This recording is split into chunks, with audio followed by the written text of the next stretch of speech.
Marcus Thompson sat in his car outside the house that would soon be his new home. He could hardly believe it.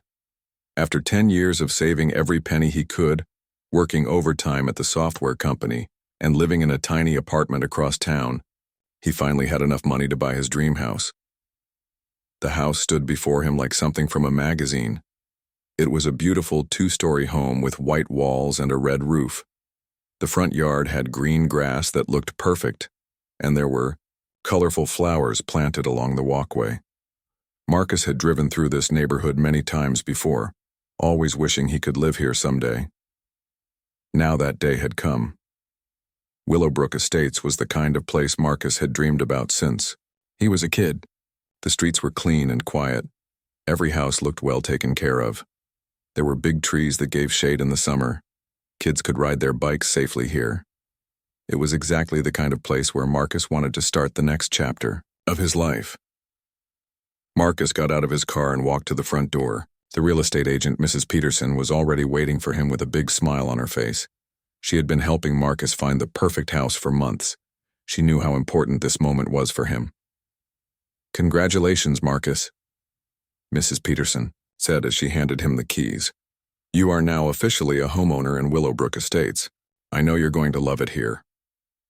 Marcus took the keys and felt their weight in his hand. These small pieces of metal represented everything he had worked for. He unlocked the front door and stepped inside his new home. The rooms were empty, but he could already picture where his furniture would go. He walked from room to room, planning how he would make this house into his home. The kitchen had new cabinets and shiny counters. The living room had big windows that let in lots of natural light.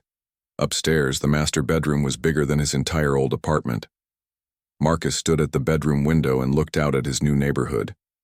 Everything looked peaceful and perfect. Mrs. Peterson showed Marcus around the house one more time, explaining how everything worked. She told him about the garbage pickup schedule and gave him information about the neighborhood. She also mentioned that there was a homeowners association, or HOA, that helped keep the neighborhood looking nice. "The HOA here is pretty reasonable," Mrs. Peterson explained. "They just want to make sure everyone takes care of their property and follows basic rules. Nothing too strict. Most people here have never had any problems with them." Marcus nodded. He had heard about HOAs before. Some of his friends had horror stories about strict rules and high fees, but Mrs. Peterson seemed to think this one was different. Marcus was not too worried about it. He planned to take good care of his property. Anyway, after Mrs. Peterson left, Marcus spent the rest of the day at his new house. He measured rooms and made notes about what furniture he needed to buy. He walked around the neighborhood to get familiar with the area. Everyone seemed friendly enough. A few neighbors waved at him as he walked by. The next day was moving day. Marcus had hired a moving company to bring all his things from his old apartment. It did not take long since he did not have much furniture. Most of his money had gone toward saving for the house down payment, but that was okay. He could buy new furniture over time. As the movers carried his belongings into the house, Marcus noticed a man across the street watching them. The man was white, probably in his 40s, with short hair and a serious expression. He stood in his driveway with his arms crossed, staring at the moving truck. Marcus tried to wave at him in a friendly way, but the man did not wave back. Instead, he turned and went back into his house. Marcus thought that was a little strange, but he did not worry about it too much. Maybe the man was just curious about his new neighbor. Marcus figured he would introduce himself properly once he got settled in.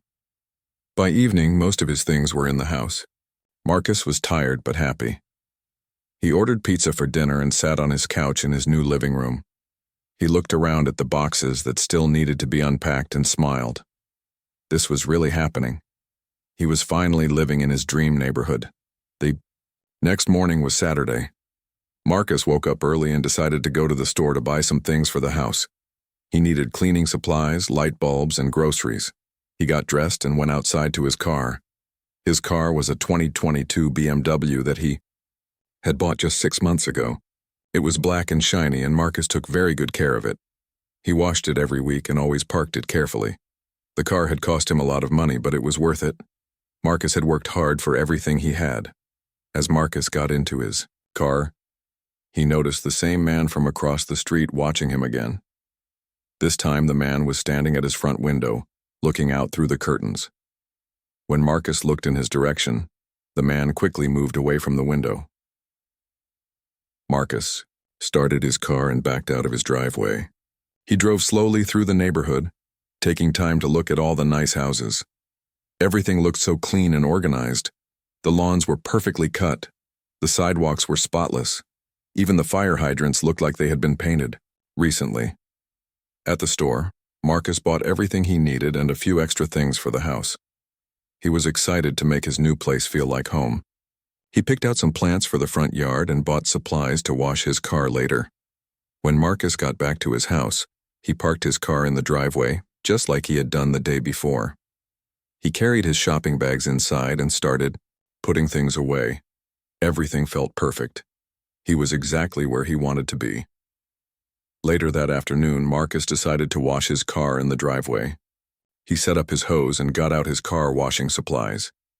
As he worked, he noticed several neighbors doing yard work or walking their dogs. A few people stopped to say hello and welcome him to the neighborhood. They all seemed nice and friendly, but Marcus also noticed that the man across the street was watching him again. This time the man was not trying to hide it. He stood in his front yard, pretending to check his mailbox, but his eyes were focused on Marcus the whole time. Marcus decided to be friendly. He walked across the street with a smile on his face. "Hi there," Marcus said. "I'm Marcus Thompson. I just moved in across the street." The man looked Marcus up and down without smiling. "I know who you are," the man said in a cold voice. "I'm Bradley Mitchell. I live here." He pointed to his house. "And I keep an eye on this neighborhood." Marcus tried to stay friendly. "Nice to meet you, Bradley. It seems like a great neighborhood. I'm really happy to be here." Bradley did not seem happy at all. "We'll see about that," he said. Then he turned and walked back into his house without saying goodbye. Marcus stood there for a moment, confused by the strange interaction. He had tried to be nice, but Bradley Mitchell clearly did not want to be friends. Marcus shrugged and walked back to his house. Not everyone had to be friendly, he figured. As long as they left each other alone, everything would be fine. That evening, Marcus unpacked more boxes and started to make his house feel like home. He hung up pictures and arranged his furniture. Everything was going according to plan.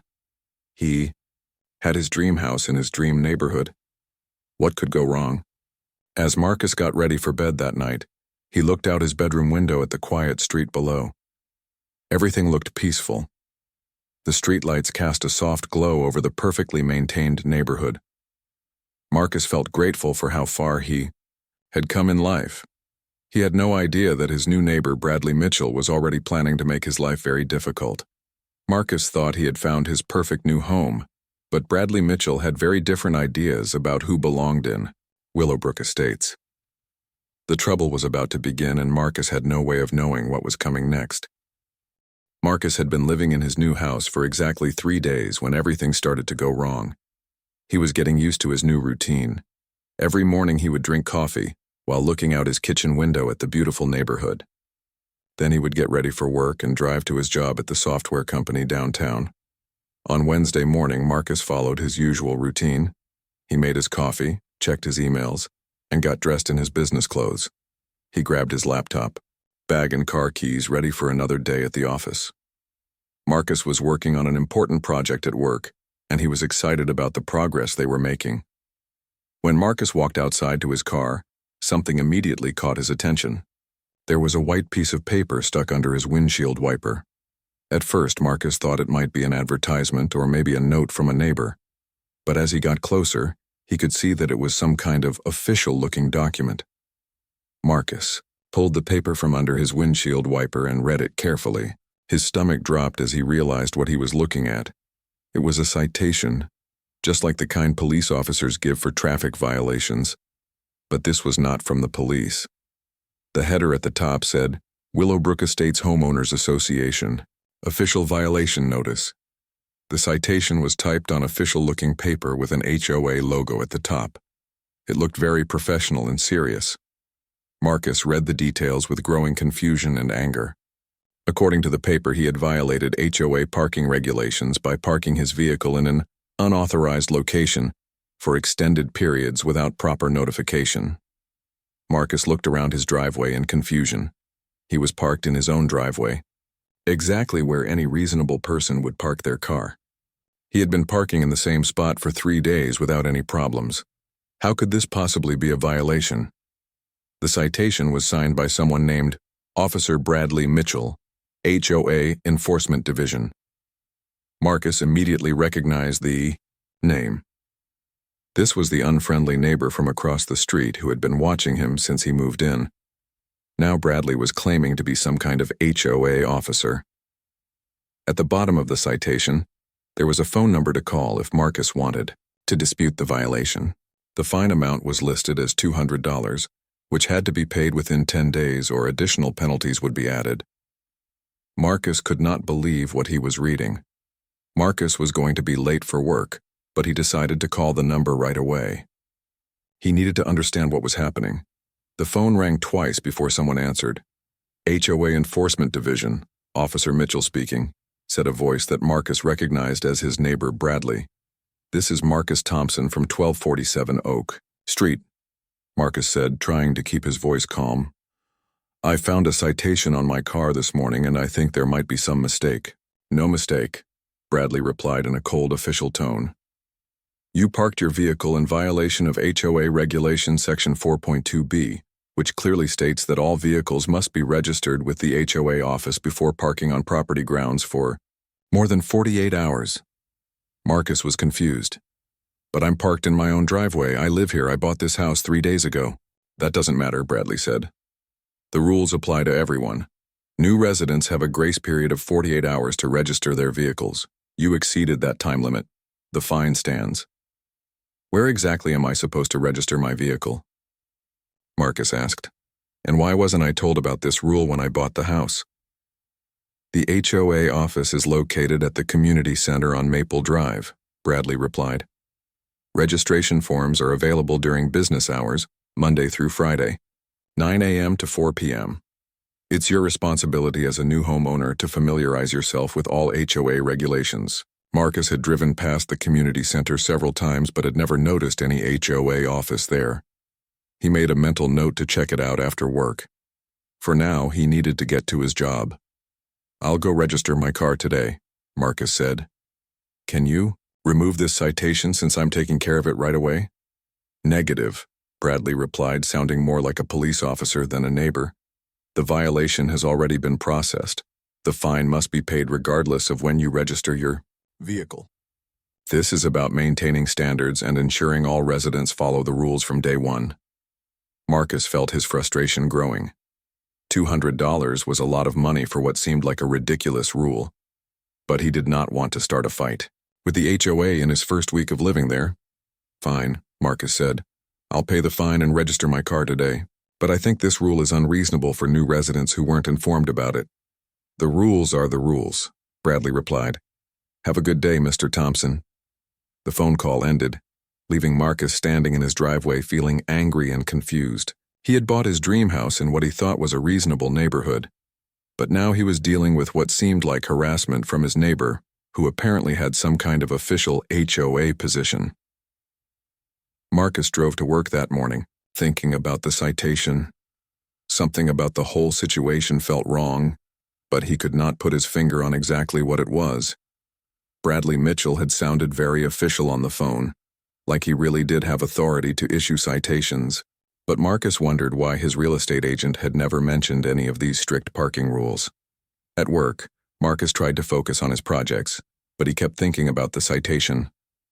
During his lunch break, he called Mrs. Peterson, the real estate agent who had sold him the house. Hi, Marcus, Mrs. Peterson said cheerfully. How are you settling into your new home? Actually, I'm having some issues with the HOA, Marcus explained. I got a citation for parking in my own driveway. Have you ever heard of vehicle registration requirements for homeowners? There was a pause on the other end of the line. That's very strange, Mrs. Peterson said. I've sold several houses in Willowbrook Estates over the years, and I've never heard of any rule like that. The HOA there is usually very reasonable. Who issued the citation? Someone named Bradley Mitchell. He says he's an HOA enforcement officer. Mrs. Peterson was quiet for a moment. I don't recognize that name, she said. Let me make some phone calls and see what I can find out. This doesn't sound right to me.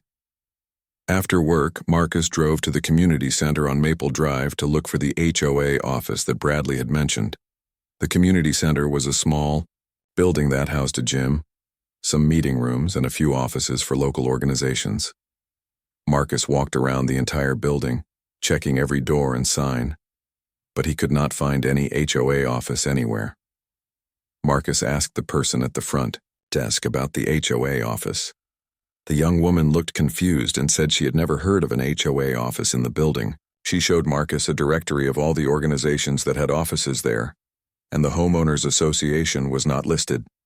This made Marcus even more suspicious about Bradley Mitchell and his citation. If there was no HOA office at the community center, where was Marcus supposed to register his vehicle? And why had Bradley lied about the location? Marcus drove home that evening feeling more confused than ever. As he pulled into his driveway, he noticed Bradley Mitchell standing in his front yard watering his plants. Bradley looked up and stared directly at Marcus, but he did not wave or acknowledge him in any way. Marcus decided to try talking to Bradley in person. Maybe there had been some misunderstanding about the HOA office location. Marcus walked across the street with what he hoped was a friendly expression on his face. Hi, Bradley, Marcus said. I went to the community center today to register my vehicle, but I couldn't find the HOA office you mentioned. Could you give me more specific directions? Bradley turned off his water hose and looked at Marcus with a serious expression. The office might have been relocated recently, Bradley said. These things happen. I'll need to check on the new location and get back to you. Okay, Marcus said, but in the meantime, should I be worried about getting more citations? I need to park my car somewhere. Just make sure you follow all the rules, Bradley replied. I'm always watching this neighborhood to make sure everyone maintains proper standards. We can't have people thinking they can do whatever they want just because they're new. Something about Bradley's tone made Marcus uncomfortable. It was not the way a helpful neighbor would talk. It sounded more like a threat than helpful advice. I'm not trying to cause any problems, Marcus said. I just want to follow the rules and be a good neighbor. We'll see about that, Bradley replied. Then he turned his back on Marcus and continued watering his plants. Marcus walked back to his house feeling more confused and frustrated than before. Something was definitely not right about this situation, but he could not figure out what it was. Bradley Mitchell seemed to have some kind of authority in the neighborhood, but everything about their interactions felt wrong. That night, Marcus tried to research Willowbrook Estates' HOA regulations online. He found the basic HOA website, which had general information about the neighborhood and some basic rules, but there was nothing about vehicle registration requirements or any enforcement officer named Bradley Mitchell. Marcus also tried to find contact information for other HOA board members, but the website only listed a general email address and no specific names or phone numbers. The next 2 weeks of Marcus's life in Willowbrook Estates turned into a nightmare that he could never have imagined. What started with one confusing citation quickly became a daily battle with Bradley Mitchell and his endless list of supposed HOA violations. It started on Friday morning, just 2 days after the parking citation incident. Marcus woke up and went through his usual morning routine. He made coffee, checked his emails, and got ready for work. When he stepped outside to get in his car, he found another white paper stuck under his windshield wiper. Marcus felt his heart sink as he pulled the paper free. It was another citation from Officer Bradley Mitchell, HOA Enforcement Division. This time, the violation was for improper lawn maintenance, grass height exceeding maximum allowable limit of 2.5 inches, as specified in HOA Regulation 7.4a. Marcus looked at his front lawn in complete confusion. The grass looked exactly the same as every other lawn on the street. If anything, it looked better than some of the other yards because the previous homeowner had taken good care of it. Marcus had not even had time to mow it yet, since he had only been living there for 5 days. The fine for this violation was $150 with the same 10-day payment deadline. Marcus crumpled up the citation and shoved it in his pocket. He was starting to realize that Bradley Mitchell was targeting him specifically, but he still did not understand why. At work that day, Marcus called Mrs. Peterson again to ask about the lawn height regulations. Mrs. Peterson sounded surprised and concerned when Marcus told her about the second citation. "Marcus, I've been asking around about your situation," Mrs. Peterson said. "I called the HOA board president, and she's never heard of any enforcement officer named Bradley Mitchell. She also said there are no specific grass height requirements in the HOA rules. Something very strange is going on here." This information made Marcus feel both relieved and worried at the same time. If the HOA board president did not know about Bradley Mitchell, then maybe these citations were not real. But that raised the question of why Bradley was harassing him and what authority he actually had. "What should I do?" Marcus asked Mrs. Peterson. "I think you should try to attend the next HOA board meeting," she replied. "They meet the first Tuesday of every month at the community center. You can bring these citations and ask the board members about them directly." Marcus wrote down the meeting information and decided that would be his best course of action. He would wait until the HOA meeting to address both citations at once. In the meantime, he would try to avoid any more conflicts with Bradley Mitchell. But Bradley Mitchell had no intention of leaving Marcus alone. Over the weekend, Marcus found 2 more citations on his car. One was for leaving his garage door open during the day, which apparently violated Security Protocol Regulation 9.2c. The other was for having outdoor lighting that was not pre-approved by the Architectural Review Committee. Marcus was furious. The garage door citation made no sense because he had only opened his garage for about an hour while he was organizing some boxes. As for the outdoor lighting, Marcus had not changed anything about the lights around his house. They were the same, lights that had been there when he bought the house. Each citation carried fines between $100 and $200. Marcus was now looking at potentially $850 in fines for violations that either made no sense or seemed completely made up. On Sunday afternoon, Marcus decided to do some yard work to take his mind off the citation stress. He spent a few hours planting the flowers he had bought and trimming some bushes near his front door. The work felt good, and it helped him feel more connected to his new home. As Marcus worked in his yard, he noticed Bradley Mitchell standing at his front window watching him. Every time Marcus looked in that direction, Bradley would move away from the window but then appear again a few minutes later. It was clear that Bradley was monitoring everything Marcus did. Marcus also noticed that other neighbors seemed to be avoiding him. When he waved at people walking their dogs or getting their mail, most of them would look away quickly and hurry back inside their houses. Marcus wondered if Bradley had been saying things about him to other neighbors. On Monday morning, Marcus found yet another citation on his car. This time it was for unauthorized vehicle washing in residential driveway without proper permits. The citation referenced washing his car the previous Saturday, which Marcus remembered doing while several neighbors watched and seemed to think it was perfectly normal. Marcus was now up to 5 citations totaling over $1,000 in fines. He decided he needed to do something before the situation got even worse. Marcus called the phone number on the citations to try to reason with Bradley one more time. "HOA Enforcement Division, Officer Mitchell speaking," Bradley answered in his usual cold tone. "This is Marcus Thompson," Marcus said, trying to keep his voice calm even though he was very angry. "I've received 5 citations in less than 2 weeks, and frankly, I think most of them are unreasonable. Can we sit down and talk about this like neighbors?" "There's nothing to discuss," Bradley replied.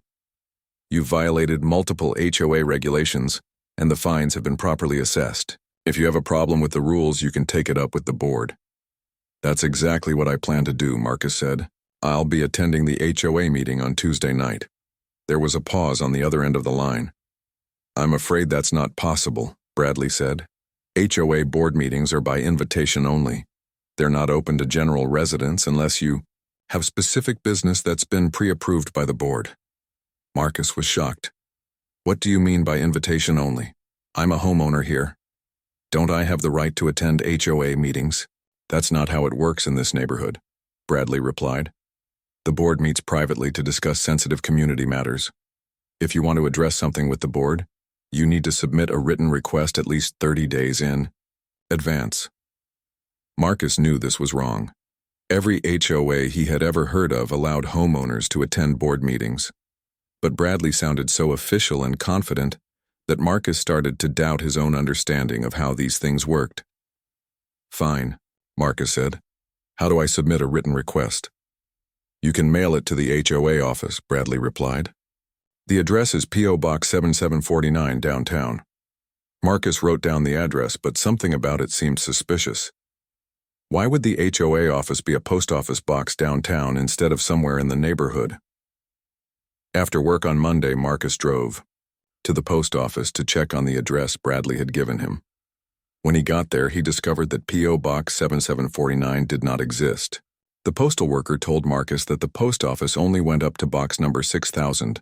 This was the final proof Marcus needed that something was very wrong with Bradley Mitchell and his so-called HOA enforcement. Real HOA officers did not give fake addresses for their offices. Real citations did not come with fake contact information. Marcus drove home that evening feeling angry but also relieved. He now knew for certain that Bradley Mitchell was running some kind of scam or harassment campaign. The question was what to do about it. As Marcus pulled into his driveway, he saw Bradley standing in his front yard, apparently checking his mailbox. But Marcus noticed that Bradley's mailbox was empty, and he was clearly just looking for an excuse to watch Marcus come home from work. Marcus decided to confront Bradley directly about the fake post office box address. He walked across the street, with determination, ready to end this harassment once and for all. "Bradley," Marcus called out as he approached, "I need to talk to you about the HOA office address you gave me." Bradley looked up with his usual cold expression. "What about it?" "I went to the post office today and that P.O. box doesn't exist," Marcus said. "Box 7749 doesn't exist at that post office. Why did you give me a fake address?" Bradley's face changed slightly, and Marcus could see that he had been caught in a lie. But instead of admitting anything, Bradley became defensive and aggressive. "Are you calling me a liar?" Bradley demanded, stepping closer to Marcus. "I'm an official HOA enforcement officer, and I don't appreciate your accusations." "I'm not accusing you of anything," Marcus replied, trying to stay calm. "I'm just telling you that the address doesn't exist. Maybe there was a mistake. The only mistake is you moving into this neighborhood and thinking you can do whatever you want," Bradley said, his voice getting louder. "We have standards here, and I'm going to make sure you follow them." Marcus realized that trying to reason with Bradley was pointless. The man was either mentally unstable or running some kind of deliberate harassment campaign. Either way, Marcus needed to find another solution to this problem. "I think we should both cool down," Marcus said, backing away from Bradley. "I'm going to contact the real HOA board and sort this out properly." "Good luck with that," Bradley replied with a nasty smile. "You're going to find out that I have more authority in this neighborhood than you think." Marcus walked back to his house feeling frustrated and concerned. Bradley's threat sounded serious, and Marcus was starting to worry about what might happen next. He had tried to be reasonable and neighborly, but Bradley seemed determined to make his life miserable. That night, Marcus spent hours online trying to research HOA enforcement procedures and homeowner rights. Marcus woke up on Saturday morning feeling more tired than usual. The stress of dealing with Bradley Mitchell's constant harassment had been keeping him awake at night. For 2 weeks, Marcus had been living in fear of finding new citations on his car every morning. The fake fines had now totaled over $1,500, and Marcus was getting desperate for a solution. As Marcus made his morning coffee, he looked out his kitchen window at the peaceful neighborhood. It was a beautiful Saturday morning in early fall. The trees were starting to change colors and the air was crisp and clean. This was exactly the kind of morning Marcus had dreamed about when he bought his house in Willowbrook Estates. Marcus decided to take a shower and then maybe work in his yard for a while. He had been so stressed about the Bradley situation that he had not been taking care of his property the way he wanted to. Today felt like a good day to get back to normal life and try to ignore his problematic neighbor. After his shower, Marcus got dressed in comfortable clothes and made himself some breakfast. He was planning to spend the day organizing his garage and maybe planting some more flowers in his front yard. Marcus wanted to make his new house feel like a real home, despite all the trouble he had been having. As Marcus finished his breakfast, he heard what sounded like a car door slamming outside. He looked out his front window, but did not see anything unusual. The street was quiet, and most of his neighbors seemed to still be sleeping in on Saturday morning. Marcus put on his shoes and grabbed his house keys, ready to go outside and start his day. He opened his front door and stepped onto his front porch, breathing in the fresh morning air. But as Marcus looked toward his driveway, his heart stopped. His beautiful black BMW, the car he had worked so hard to buy and had taken such good care of, was completely destroyed. The entire driver's side had long, deep scratches carved into the paint from the front bumper to the back bumper. All 4 tires had been slashed and were completely flat. The front and rear windshields were smashed, with spiderweb cracks covering the entire surface of both windows. Marcus ran to his car in shock and disbelief. As he got closer, he could see even more damage. Someone had used a key or knife to carve ugly words into the paint on the hood and doors. The side mirrors had been broken off and were lying on the ground in pieces. Even the license plate had been bent and twisted. The total damage to Marcus's car was devastating. This was not some random act of vandalism by teenagers. This was a deliberate, systematic destruction of his vehicle by someone who wanted to cause maximum damage and expense.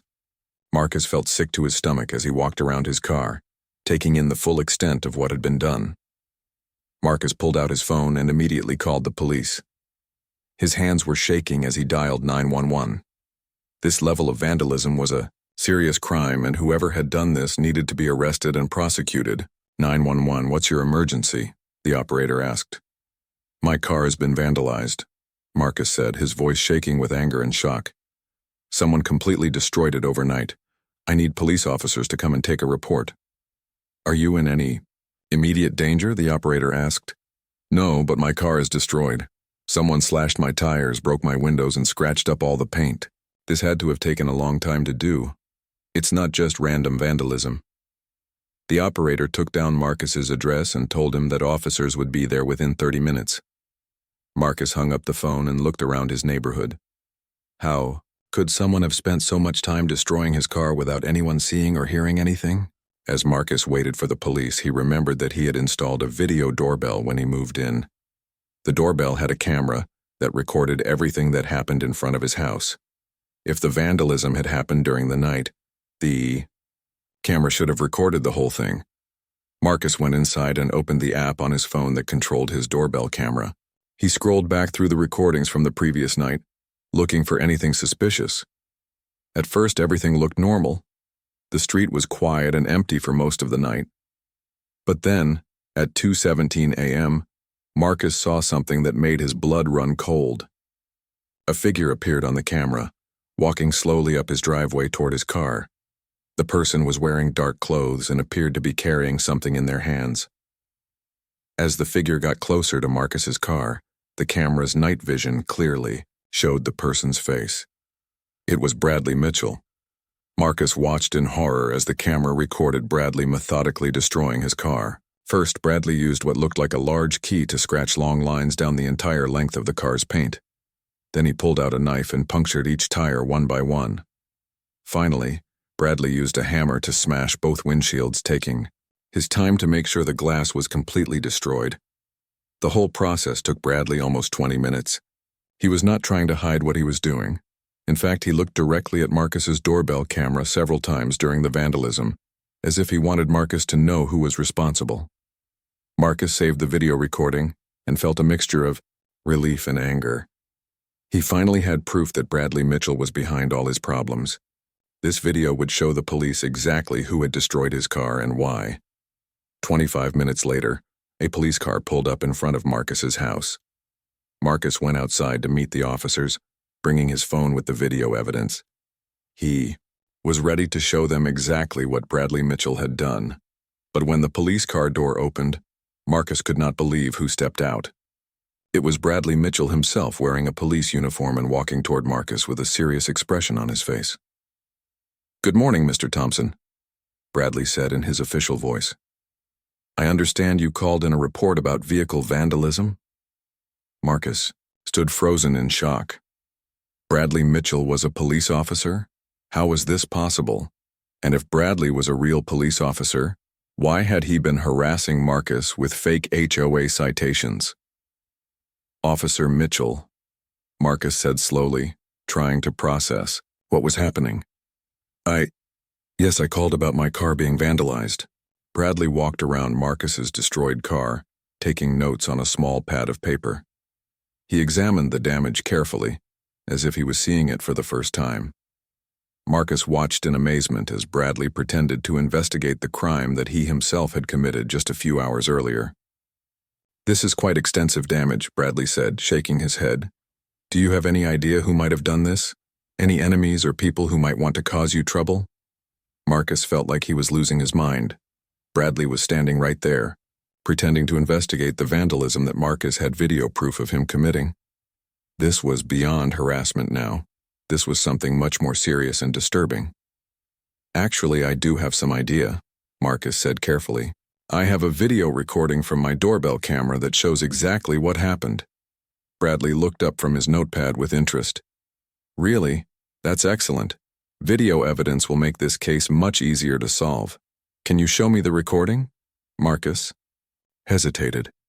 Something about this whole situation felt like a trap, but he could not figure out what Bradley was planning. Marcus decided to show him the video and see how Bradley would react to being caught red-handed. Marcus pulled out his phone and opened the doorbell camera app. He found the recording from 2:17 a.m. and held the phone so Bradley could see the screen. As the video played, showing Bradley clearly vandalizing Marcus's car, Marcus watched Bradley's face for any reaction, but Bradley showed no emotion at all. He watched the video calmly, as if he was looking at footage of a complete stranger committing a crime. When the video finished, Bradley nodded thoughtfully. "I see," Bradley said. "Unfortunately, this video is too dark and blurry to identify the suspect. Night vision cameras often produce unclear images that can't be used as evidence in court." Marcus stared at Bradley in disbelief. The video was crystal clear. Anyone could see that it was Bradley Mitchell destroying the car. The night vision camera had captured every detail of his face and actions. "What do you mean it's too dark?" Marcus asked. "You can clearly see who it is. The camera recorded everything in perfect detail." Bradley shook his head. "I'm afraid I can't make out the person's identity from this footage. It could be anyone. Without a clear identification of the suspect, this case will be very difficult to prosecute." Marcus realized that Bradley was not just covering up his own crime. He was using his authority as a police officer to make sure he would never be held accountable for what he had done. This was corruption at the highest level. "What about the investigation?" Marcus asked. "Will you dust for fingerprints? Check with neighbors to see if they saw anything?" "Of course," Bradley replied with a fake smile. "I'll conduct a thorough investigation, but I have to be honest with you, Mr. Thompson. Cases like this rarely get solved. Vandalism crimes have a very low clearance rate. Most likely this was just some random teenagers causing trouble." Bradley finished writing his report and handed Marcus a copy. "Here's your case number for insurance purposes. You should contact your insurance company right away to start the claims process." Marcus looked at the report and saw that Bradley had written that the suspect was unknown and that there was insufficient evidence to identify the perpetrator. The video recording was not even mentioned in the official report. Marcus spent Sunday morning in his living room, staring at the police report that Bradley Mitchell had given him the day before. The report was a complete lie, claiming that there was no evidence to identify who had vandalized his car. But Marcus had crystal clear video proof that Bradley himself was the criminal. Marcus felt angry and helpless, but he was not ready to give up. If the local police would not help him because Bradley was one of them, Marcus would have to find another way to fight back. He decided to start his own investigation into Bradley Mitchell and find out exactly who he was dealing with. Marcus opened his laptop and began searching online for information about Bradley Mitchell. He started with basic social media searches, looking for Facebook, Instagram, or Twitter accounts. What he found was very strange. Bradley Mitchell had almost no online presence at all, which was unusual for someone his age. Marcus found one old Facebook account that appeared to belong to Bradley, but it had not been updated in over 2 years.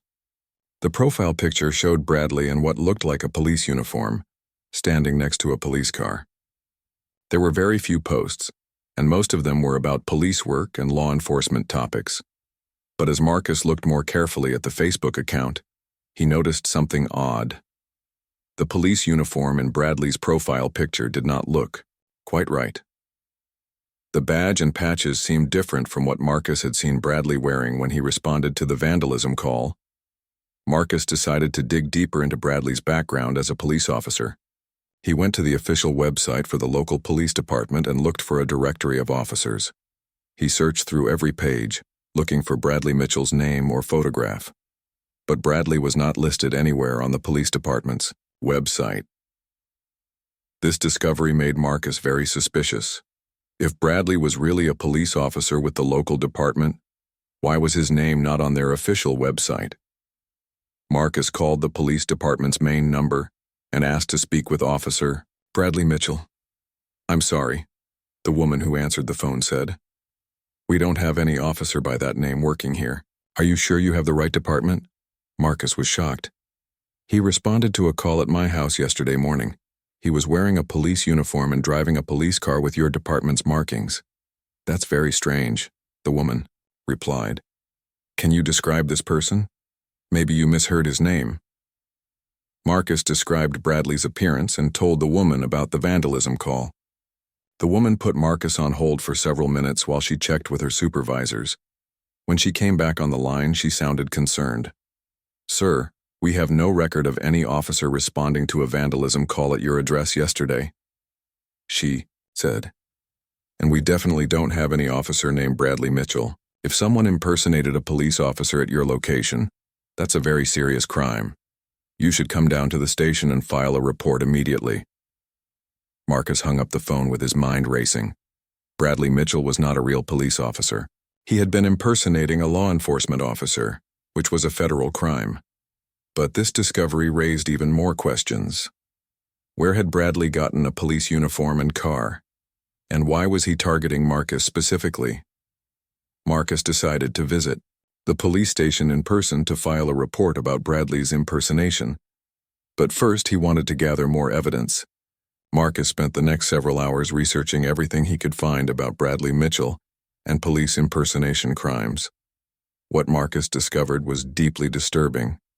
Police impersonators often use their fake authority to commit other crimes like robbery, assault, and sexual assault. People trusted police officers and would often comply with their demands without question. Bradley had been using this fake authority to harass Marcus and cover up his own criminal behavior. Marcus also learned that police impersonation was not just a local crime. It was a federal offense that could result in years in prison. If Marcus could prove that Bradley was impersonating an officer, Bradley would face serious federal charges. On Monday morning, Marcus took time off work and drove to the police station. He brought copies of all the fake HOA citations, the video of Bradley vandalizing his car, and the false police report that Bradley had filed. Marcus was ready to expose Bradley Mitchell for what he really was. At the police station, Marcus met with Detective Sarah Johnson, who specialized in investigating crimes committed by people impersonating police officers. Detective Johnson listened carefully as Marcus explained everything that had happened over the past 3 weeks. "This is definitely police impersonation," Detective Johnson said after reviewing Marcus's evidence. "The fake citations, the false police response, and the cover-up report all point to someone who's been systematically abusing fake authority." Detective Johnson examined the video recording of Bradley vandalizing Marcus's car. Unlike Bradley's fake investigation, Detective Johnson immediately recognized that the video clearly showed Bradley's face and actions.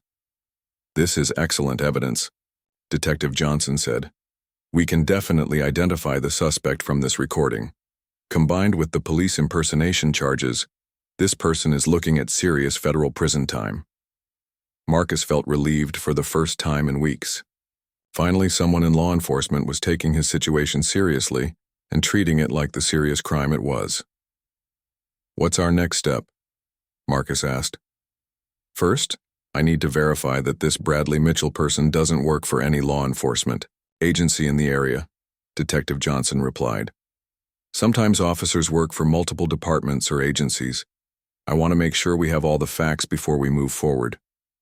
Detective Johnson spent the next hour making phone calls to every police department, sheriff's office, and federal agency in the region. She also ran Bradley's name through law enforcement databases to check for any official employment records. I've checked everywhere, Detective Johnson reported. Bradley Mitchell is not employed by any law enforcement agency in this area. He's definitely impersonating an officer.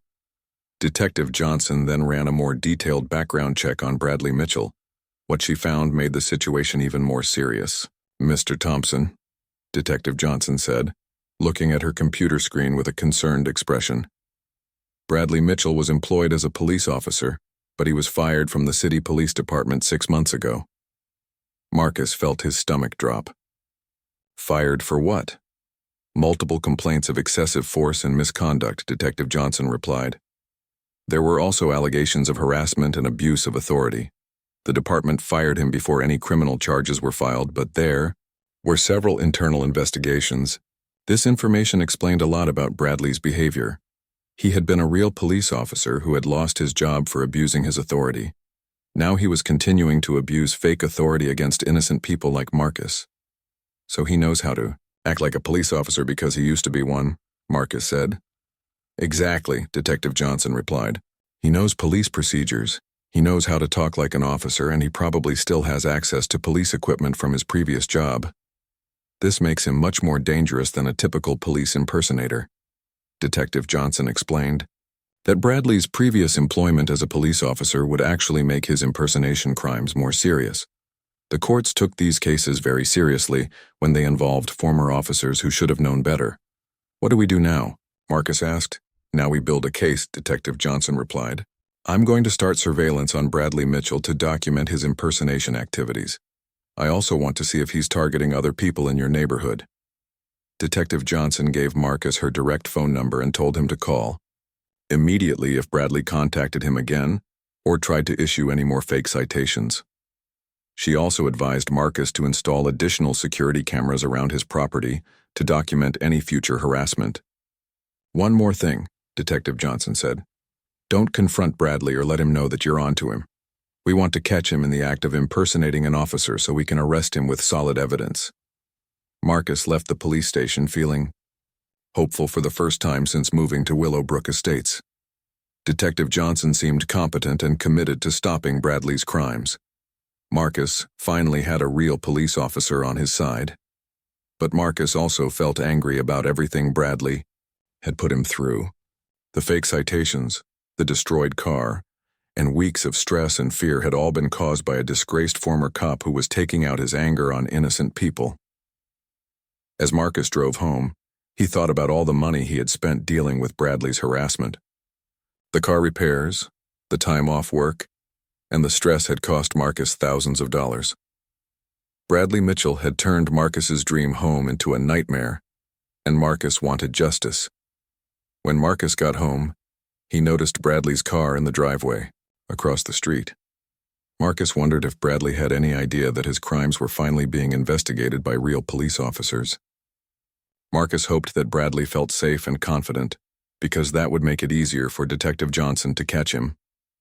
That evening, Marcus installed 2 additional security cameras around his property. He wanted to make sure he captured any future crimes that Bradley might commit. Detective Johnson called Marcus early Tuesday morning with important news about her investigation into Bradley Mitchell. She had spent Monday afternoon conducting surveillance and interviewing other residents of Willowbrook Estates. What she discovered was even worse than Marcus had imagined. Mr. Thompson, I need you to come down to the station today, Detective Johnson said. I've found several other victims of Bradley Mitchell's crimes, and I think you should hear their stories. Marcus took another day off work and drove to the police station. Detective Johnson led him to a conference room where 2 other people were waiting. Marcus recognized them as neighbors from Willowbrook Estates, but he had never spoken to them before. Marcus, I'd like you to meet Carlos and Maria Santos, Detective Johnson said. They live about 4 houses down from you on Oak Street. Carlos Santos was an elderly man in his 70s with gray hair and kind eyes. His wife Maria appeared to be about the same age. Both of them looked tired and stressed, as if they had been dealing with serious problems for a long time. Mr. Santos and Mrs. Santos have been dealing with Bradley Mitchell for over 8 months, Detective Johnson explained. They've been paying fake HOA fines that total over $3,000. Marcus felt sick to his stomach. Bradley had been running his harassment scheme for much longer than Marcus had realized, and he had been targeting other innocent families in the neighborhood. Carlos Santos spoke in accented English, telling Marcus about his family's experience with Bradley Mitchell. He started with small fines, Carlos explained. $25 for leaving our garbage cans out too long, $50 for having the wrong color flowers in our front yard. Maria Santos added, "We are new to this country, and we did not understand how these things work. When a police officer tells you to pay money, you pay the money. We did not want any trouble." Detective Johnson showed Marcus dozens of fake citations that the Santos family had received from Bradley. The violations were just as ridiculous as the ones Marcus had gotten, but the Santos family had been paying them without question for months. Bradley has been collecting over $400 per month from this family alone, Detective Johnson said.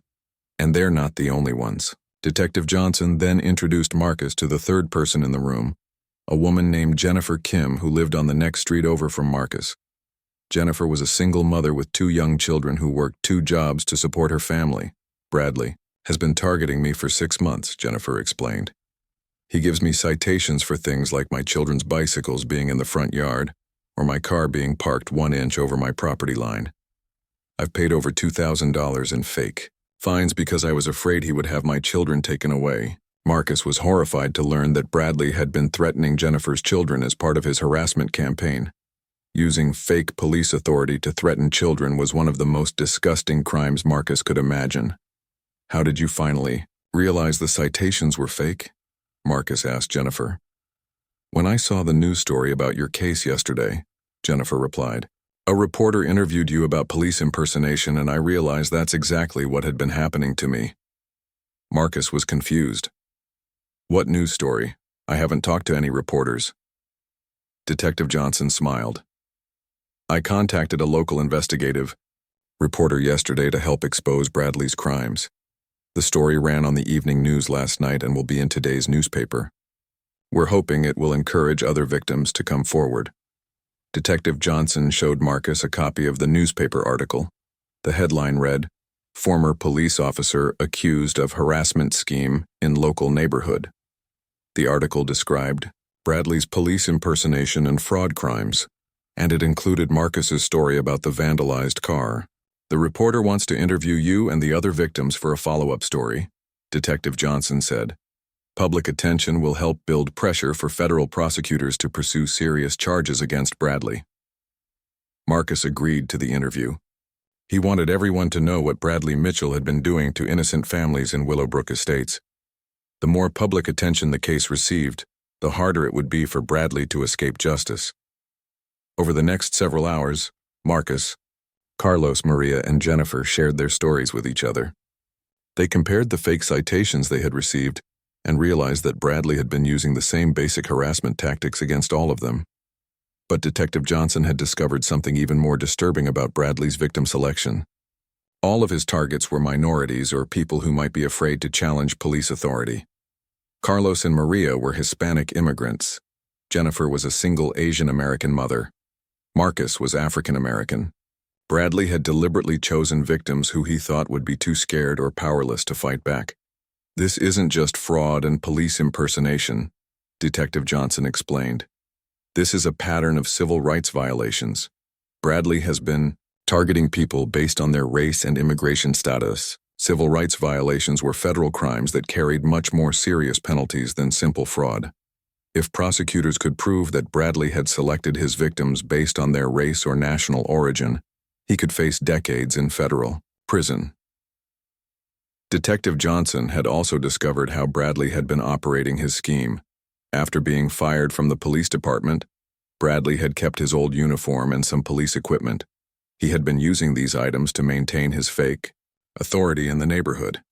"We've also found evidence that Bradley has been opening bank accounts under fake names to deposit the money he's been collecting from his victims," Detective Johnson said. Bank fraud is another federal crime we can add to his charges. As the day went on, more victims came forward after seeing the news story about Bradley. By evening, Detective Johnson had identified 7 families in Willowbrook Estates who had been paying fake fines to Bradley Mitchell. The total amount of money he had stolen was over $15,000, but the financial crimes were just part of Bradley's pattern of abuse. Several victims reported that Bradley had made threatening comments about having them arrested or deported if they didn't pay his fake fines. He had used his fake police authority to terrorize people who were already vulnerable. "What happens next?" Marcus asked Detective Johnson. "Tomorrow we're going to arrest Bradley Mitchell on federal charges," Detective Johnson replied. "We have enough evidence now to charge him with police impersonation, fraud, bank fraud, and civil rights violations. The FBI is taking over the case because of the federal nature of the crimes." Marcus felt a mixture of relief and satisfaction. Bradley Mitchell was finally going to face serious consequences for his crimes. But Marcus also felt angry that it had taken so long to stop Bradley's harassment scheme. "Why wasn't he caught sooner?" Marcus asked. "Because his victims were afraid to come forward," Detective Johnson explained. "People who are immigrants or who have had bad experiences with police often don't trust law enforcement. Bradley counted on that fear to keep his victims quiet." Detective Johnson explained that cases like this were unfortunately common. Criminals often targeted vulnerable communities because they knew victims would be afraid to report crimes to the police. "But you fought back," Detective Johnson told Marcus. "Your willingness to investigate and report Bradley's crimes is what exposed his entire operation. You saved other families from months or years of continued harassment." That evening, Marcus met with the investigative reporter who had been covering the story. The reporter, Sarah Williams, interviewed Marcus about his experience with Bradley and asked him to explain how he had figured out that Bradley was impersonating a police officer. "I think people need to understand that real police officers don't behave the way Bradley was behaving," Marcus explained during the interview. "Real officers follow proper procedures and work within the system. Bradley was making up rules and threatening people to get money. That's not law enforcement, that's extortion." Sarah Williams explained that her follow-up story would air on the evening news the next day and would include interviews with all of Bradley's victims. The story would also include information about how people could report police impersonation crimes if they encountered them in the future. As Marcus drove home that evening, he felt proud of what he had accomplished. His investigation had exposed a serious criminal who had been terrorizing innocent families for months. Bradley Mitchell would soon be in federal prison, where he could not hurt anyone else. But Marcus also felt sad about what Bradley's crimes had cost his victims. The Santos family had spent their life savings paying fake fines to a criminal. Jennifer Kim had worked overtime for months to pay money to someone who was threatening her children. These families would never get back the time and money that Bradley had stolen from them. When Marcus got home, he looked across the street at Bradley's house. The lights were on, and Marcus could see Bradley moving around inside. Marcus wondered if Bradley had any idea that his criminal career was about to end. Tomorrow, FBI agents would arrest Bradley and charge him with federal crimes that could send him to prison for decades. Wednesday morning arrived with clear skies and a feeling of anticipation that Marcus had not experienced since moving to Willowbrook Estates. Today was the day that Bradley Mitchell would finally face justice for his crimes. Marcus woke up early and made coffee while watching the morning news, waiting for updates about the case. At exactly 7:30 a.m., Marcus heard the sound of multiple vehicles pulling up outside. He looked out his front window and saw 3 black SUVs with FBI markings, parked in front of Bradley's house across the street. Several agents in dark suits and bulletproof vests were getting out of the vehicles and walking toward Bradley's front door. Marcus watched from his window as the FBI agents surrounded Bradley's house. One agent knocked loudly on the front door, while others positioned themselves around the back and sides of the property. This was clearly a well-planned operation designed to prevent Bradley from escaping. The front door opened and Marcus could see Bradley standing in the doorway wearing a bathrobe and looking confused and surprised. Even from across the street, Marcus could tell that Bradley had been caught completely off guard by the FBI raid. One of the agents held up a badge and spoke to Bradley, though Marcus could not hear what was being said. Bradley's body language changed immediately when he realized what was happening. His shoulders slumped, and he appeared to be asking questions that the agents were not answering. Within minutes, Bradley was led out of his house in handcuffs. He was wearing the same clothes he had been sleeping in, and his hair was messy. This was a very different Bradley Mitchell from the authoritative figure who had been terrorizing Marcus and his neighbors for months. As the FBI agents walked Bradley to one of their vehicles, Bradley looked across the street directly at Marcus's house. Even from a distance, Marcus could see the anger and hatred in Bradley's eyes. Bradley knew that Marcus had been responsible for exposing his crimes, and he was not happy about it. But Marcus felt no sympathy for Bradley Mitchell. The man had destroyed Marcus's car, stolen thousands of dollars from innocent families, and used fake police authority to terrorize people who were just trying to live their lives peacefully. Bradley deserved everything that was happening to him. Marcus watched as the FBI agents drove away with Bradley in custody. Other agents remained at Bradley's house to search for evidence of his crimes. Marcus could see them carrying out boxes of documents, computer equipment, and what appeared to be police uniforms and badges. Within an hour, news trucks began arriving in the neighborhood. Marcus saw reporters and camera crews setting up outside Bradley's house and conducting interviews with neighbors. The story of Bradley Mitchell's arrest was becoming major local news. At 10 a.m., Detective Johnson called Marcus to give him an update on Bradley's arrest. "We got him," Detective Johnson said with satisfaction in her voice. "Bradley Mitchell is now in federal custody facing multiple felony charges." "What exactly is he being charged with?" Marcus asked.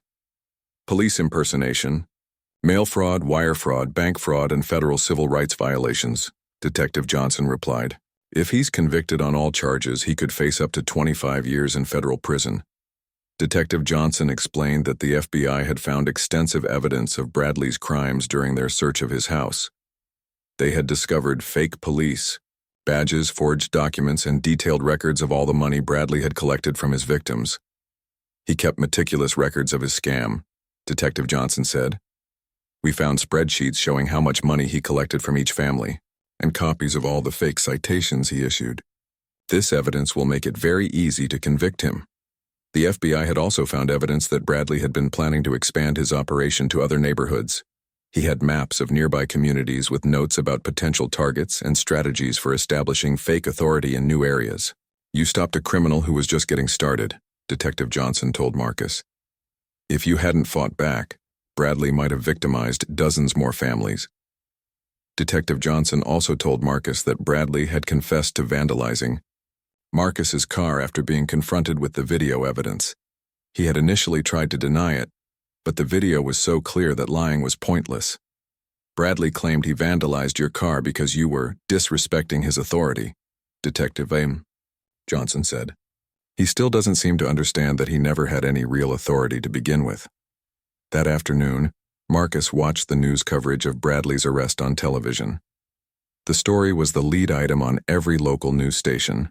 Reporters interviewed several of Bradley's victims, including Carlos and Maria Santos and Jennifer Kim. The news coverage also included an interview with Marcus, recorded the day before.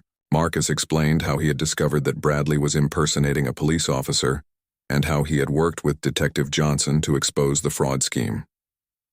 "I want other people to know that they don't have to accept harassment from anyone, even someone who claims to be a police officer," Marcus said in the interview.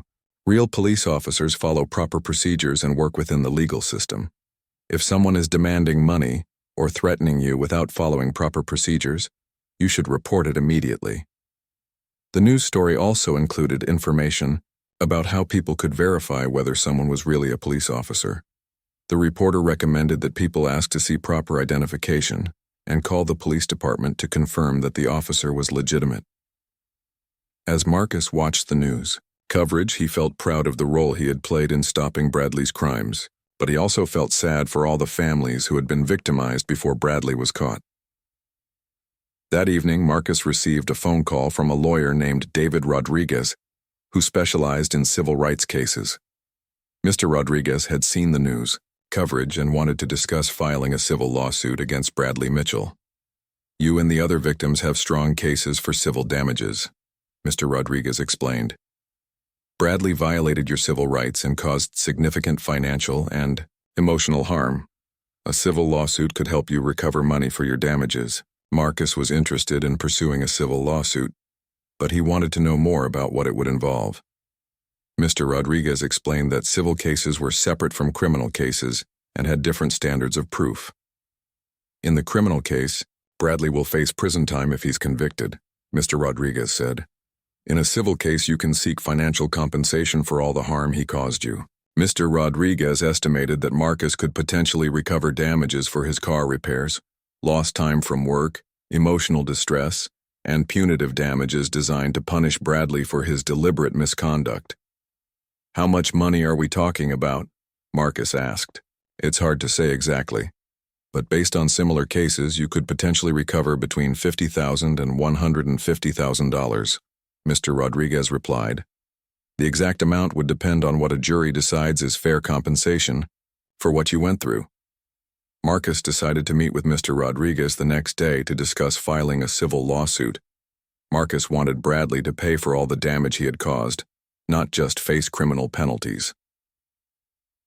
Later that evening, Marcus received phone calls from several of his neighbors who had seen the news coverage. People who had been avoiding him for weeks were now calling to apologize and express their support. I had no idea what you were going through, said Mrs. Peterson, an elderly woman who lived 2 houses down from Marcus. Bradley told several of us that you were a troublemaker who didn't follow the rules. We should have talked to you directly instead of believing his lies. Marcus learned that Bradley had been spreading rumors about him throughout the neighborhood. Bradley had told people that Marcus was uncooperative and disrespectful, and that he was giving the neighborhood a bad reputation. Some neighbors had been avoiding Marcus because they believed Bradley's false stories.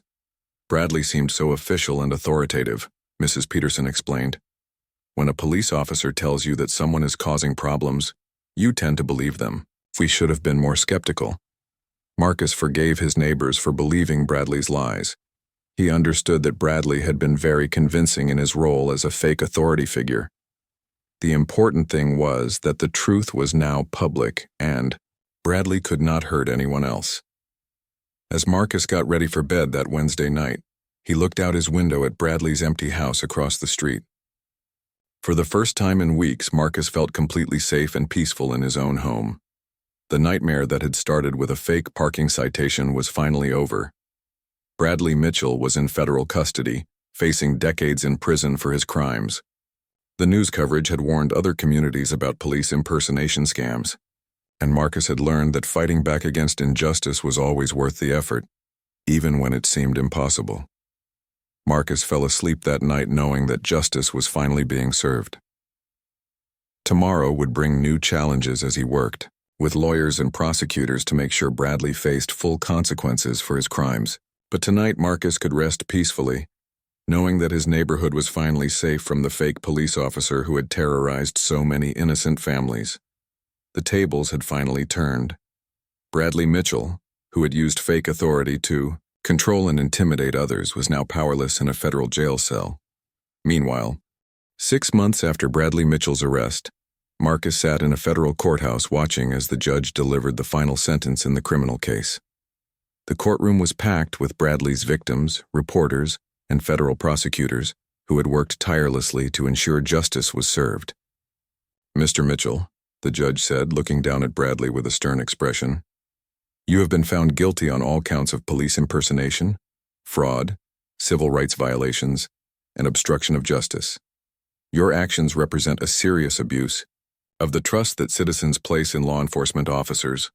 You deliberately targeted vulnerable members of your community and used fake authority to terrorize innocent families. Bradley Mitchell stood before the judge wearing an orange prison jumpsuit, looking very different from the intimidating figure who had once terrorized Willowbrook Estates. His hair had grown longer and grayer during his months in federal custody, and he appeared much smaller and weaker than he had when he was pretending to be a police officer. You collected over $15,000 from your victims through fraud and intimidation, the judge continued. You destroyed property, filed false police reports, and violated the civil rights of families who were simply trying to live peacefully in their neighborhood. The judge paused and looked at the victims sitting in the courtroom. Marcus could see Carlos and Maria Santos holding hands in the front row. Jennifer Kim was there with her 2 young children. Several other families who had been victimized by Bradley were also present to see justice finally served. The court sentences you to 4 years in federal prison, followed by 3 years of supervised probation, the judge announced. You are also ordered to pay full restitution to your victims, totaling $23,000 including interest and damages. Marcus felt a wave of relief and satisfaction as he heard the sentence. 4 years in federal prison was a serious punishment that would keep Bradley away from innocent people for a long time. The restitution order meant that Bradley would have to pay back all the money he had stolen, plus additional damages. As the judge finished reading the sentence, Bradley was led away in handcuffs by federal marshals. He looked back at the courtroom full of his victims one last time, but his expression showed no remorse or apology. Even after being convicted and sentenced, Bradley Mitchell seemed to believe that he had done nothing wrong. After the sentencing hearing, Marcus met with David Rodriguez, the civil rights lawyer who had been representing him and the other victims in their civil lawsuit against Bradley. The civil case had been resolved 2 months earlier with a settlement that was much larger than Marcus had expected. The civil settlement is final, Mr. Rodriguez told Marcus as they walked out of the courthouse. Bradley's insurance company has agreed to pay $150,000 to settle all claims against him. Marcus had received $50,000 from the civil settlement, which was enough to cover all his car repairs, lost wages, and additional compensation for the emotional distress Bradley had caused. The other victims had received settlements based on how much money Bradley had stolen from them and how long they had been harassed. Bradley will never be able to afford the full restitution amount ordered by the criminal court, Mr. Rodriguez explained. But the civil settlement ensures that you and the other victims get real compensation from his insurance coverage. Marcus was satisfied with both the criminal sentence and the civil settlement. Bradley would spend years in federal prison, and Marcus had recovered enough money to make up for all the financial damage Bradley had caused. As Marcus drove home from the courthouse, he reflected on everything that had happened since he had first moved to Willowbrook Estates 8 months earlier. What had started as a dream of living in a peaceful neighborhood had turned into a nightmare of harassment and intimidation. But Marcus had fought back, and justice had ultimately prevailed. 3. Neighborhood itself had changed significantly since Bradley's arrest. The Real Homeowners Association had implemented new policies to prevent anyone from impersonating HOA officials in the future. They had created an official website with photos and contact information for all legitimate board members and staff. The HOA had also established a hotline that residents could call to verify whether any citations or fines they received were legitimate. This system would make it much harder for future scammers to target the neighborhood's residents. Marcus had become involved with the Real HOA board and had been elected as a member at large representing resident concerns about safety and security. His experience with Bradley Mitchell had made him an expert on recognizing fake authority figures and protecting vulnerable residents from scams. "We never want another family to go through what you and the others experienced," said Patricia Williams, the HOA board president. "Your case taught us that we need better systems to protect our residents from people who would exploit their trust." The neighborhood had also become much more of a real community since Bradley's arrest. Residents who had been afraid to interact with each other during Bradley's reign of terror were now organizing block parties, neighborhood watch groups, and social events. Marcus had become friends with Carlos and Maria Santos, who often invited him over for dinner and helped him practice his Spanish. The elderly couple had used part of their civil settlement money to take a vacation to visit family in Mexico, something they had not been able to afford while Bradley was stealing their money.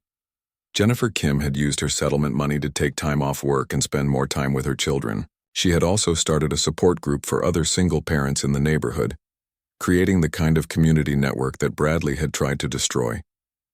"Bradley wanted to divide us and make us afraid of each other," Jennifer told Marcus at a recent neighborhood barbecue. "But in the end, his crimes brought us together and made us stronger as a community." Marcus had also become an advocate for other victims of police impersonation crimes. He had spoken at community meetings in other neighborhoods, teaching people how to recognize fake police officers and what to do if they encountered them.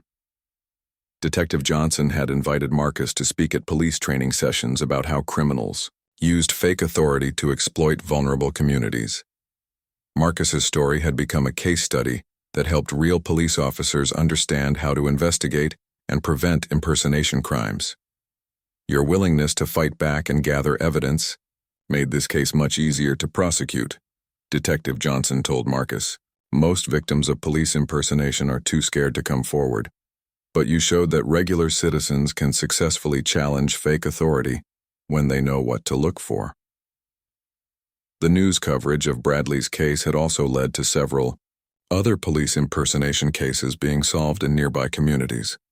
Other victims had come forward after seeing Marcus's story, leading to the arrest of additional criminals who had been running similar scams.